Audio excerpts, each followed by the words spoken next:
Hi, and welcome to another CSE Couch Chat. Today we're here with April, our consumer loan trainer, and April's going to show us some tips and tricks on how to prepare for the financial stress that comes with the holidays.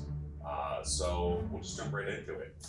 We know that the holidays are one of the most expensive times of the year, and a lot of times people maybe don't plan for it like they should. We all know that it comes the same time of year, but it's difficult. So what are some things that members can do to help alleviate the financial strain?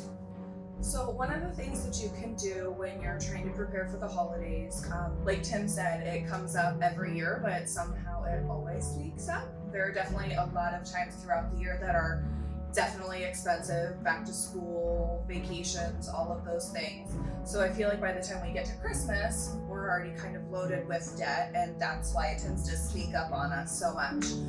So I guess one of the first things that I would recommend is trying to take a look at what debt you already have existing, whether it's through personal loans, credit cards, things like that.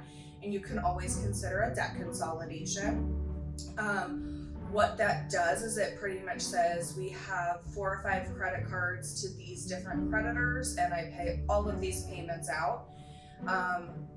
And then what it does is it takes in with one loan, we pay off all of those balances for you. We're not making settlements or anything like that. So it's just whatever balance you have existing.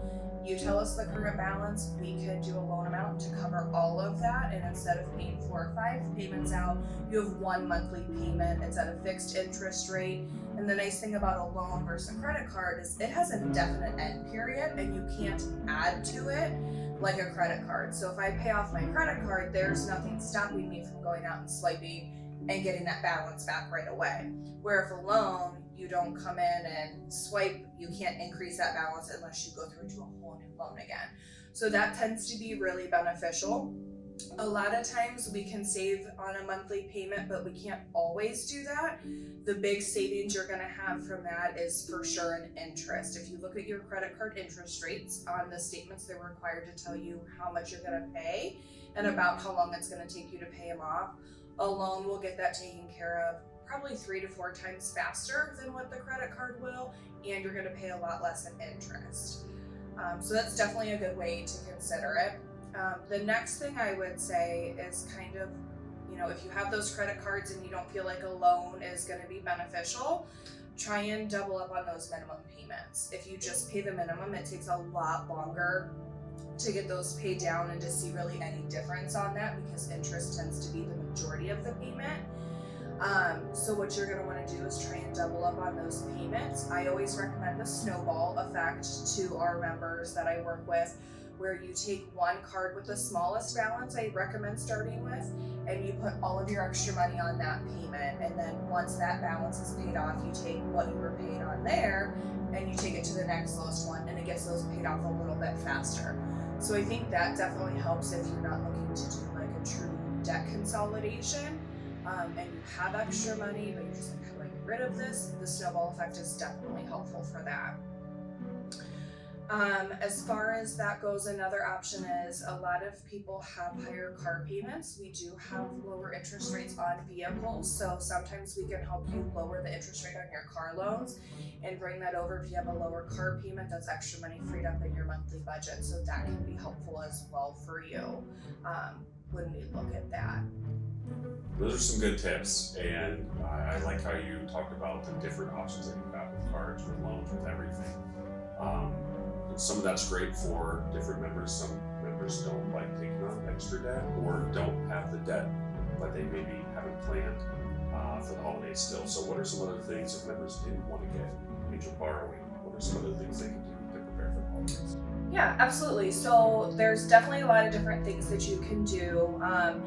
Thinking ahead of time, you can always start trying to put some extra money aside, even if it's like $10 a pay or less than that. Any money you can set aside is definitely going to be helpful. I would definitely take a look at your current spending and try and figure out different areas that you can cut. I mean, we all know everything is getting more expensive by the day. So it's something that everybody's dealing with. It doesn't really matter what your income level is. So I know some things that I typically tell members to look out for. So this applies for people that are not members as well. But check where you're spending. Food is super expensive. I know I'm spending 2 to 3 times as much as I used to at the grocery store. But if you're doing DoorDash or anything like that, you're probably spending 2 to 3 times as much as you would just making the drive there. So I would say cutting that stuff out when at all possible. That's going to help save you some money, put some extra cash in your pocket. And definitely look through your subscriptions that you have, whether it's Netflix, Hulu, all of the different things. I feel like everyone's very app happy, for lack of a better term. And I think it's really easy to kind of lose track of how much you're spending and all of the things that maybe automatic bill because there are different subscriptions and things like that. So those are some definite easy options to say, hey, I have these, let's go ahead and eliminate them. A couple other things that I would think of would just be to say, hey, instead of getting a coffee every morning on my way to work, whether it's from McDonald's, Dunkin', Starbucks, whoever, I'm just gonna make the coffee at home. It sounds really silly, it might be only $2 or $3, but that adds up really quick. You look on your credit card statement and all of a sudden you see $2 or $3 all the charges, but your monthly statement comes in, you owe $300. And you're like, crap, I didn't spend that. And then you look through it and it's there. So definitely kind of evaluating things like that. If you go to work outside of your home, pack your lunch if you can, instead of ordering out for lunch and things like that. So just some small little things that really are impactful. I know I drive a bigger car, so I try and fill my car up when I'm at a half a tank rather than letting it get all the way down, because you get better gas mileage when your tank is full. So things like that can be helpful as well. So just kind of timing your expenses. And then one of the other things I would probably recommend is just trying to pre-plan your Christmas. Set a budget for each one of the people that you buy for, and think about your babysitters, your school bus drivers, your teachers, all of the extra people that you buy for. And that way it gives you kind of an idea of where you're at and how much you need to kind of work towards. Now, all of which are, again, good ideas. It's crazy when you look at, like you were saying about the coffee in our budgeting workshops, we'll look at $5 a day just on the days you work, adds up to $1,200 a year or something along those lines. And you're buying Christmas presents throughout the year rather than only in October, November, and December. So a lot of good stuff. Thank you. Finally, last question for you. What are some things that CSE has as far as products and services that we offer to members that some members know about, some members might not, but things that can help you throughout the year? Sure. So I definitely am a huge fan of our Christmas Club account. That's where you set up and you put so much in it each time you get paid. If you have direct deposit here, it's super easy. We can set that up on payroll deduction. And however much you determine you have extra or are able to set aside, it goes directly to the account before your deposit ever actually hits your checking account or savings account, whatever it goes into. So you don't even miss that money. It's my favorite way to save for Christmas as well as for vacation and other things.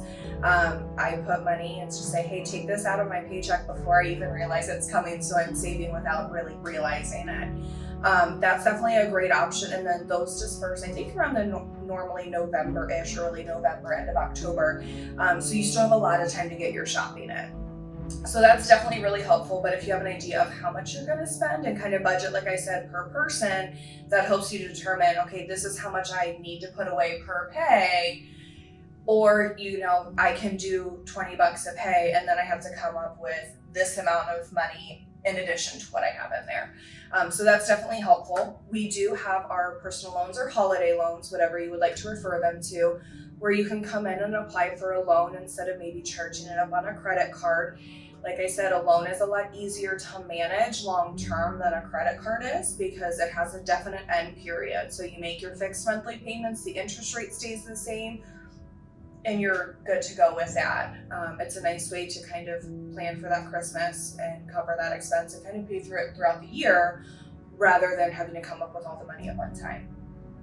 And I would definitely recommend our CSE Visa card. We have really low rates on those compared to other creditors. Our highest interest rate is 18%, where if you look at most creditors, they're closer to the 26%, and that's on the lower end of where a credit card tends to land.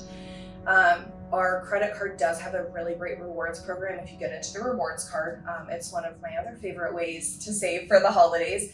the spending you're doing throughout the year, you earn points on, and there's different periods where you earn double or triple rewards. So you definitely can cash in on those, and you can save your points for around Christmas time, cash them in, and there's tons of gift cards that you can get on there. Amazon's on there, and a lot of your normal stores that are local. And if you're like into electronics and that's what you're doing, I know Best Buy is on there. So they have a lot of really good options, and that's free money. I kind of use that as an extra bonus for when I'm buying presents for my 3 kids, and it's really helpful. It helps take a big dent out of the money I have to spend, because it's money I'm already swiping for, and I'm getting free money back to help with Christmas. Yeah. No, that's a good way of looking at it. I mean, like you said, it's money we're already spending regardless, so you might as well maximize that and get it back. So thank you for your time, April. We hope that this is helpful for you. If it's maybe too late to start this year for Christmas or the holidays, just remember it'll come at the same time next year and the year after that. So always a good time to start saving, never a bad time to start trying to look at your money and do better.